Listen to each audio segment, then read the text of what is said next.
విధానాన్ని రూపకల్పన చేస్తున్నారు. శ్రీశైల క్షేత్రంలో బయలుదేరి త్రిపురాంతకం వచ్చి, త్రిపురాంతకంలో బయలుదేరి మహానంది వచ్చి, మహానందిలో బయలుదేరి అహోబల క్షేత్రం వచ్చి, అహోబల క్షేత్రంలో బయలుదేరి తిరుమల వస్తాయి.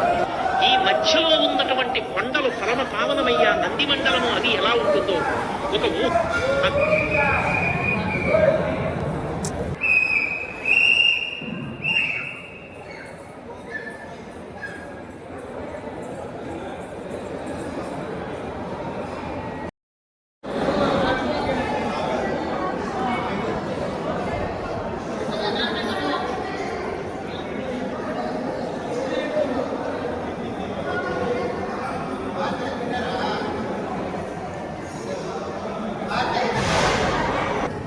అన్నపూర్ణే సదాపూర్ణే శంకర ప్రాణవల్లభే జ్ఞాన వైరాగ్య సిద్ధ్యర్థం భిక్షాందేయిచ్చ పార్వతి.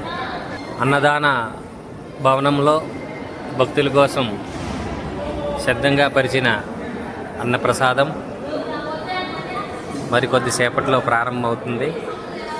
గోవింద గోవింద గోవింద. మన ఛానల్ని లైక్ చేయండి, షేర్ మాత్రం కంపల్సరీగా చేయండి. జై గోవింద.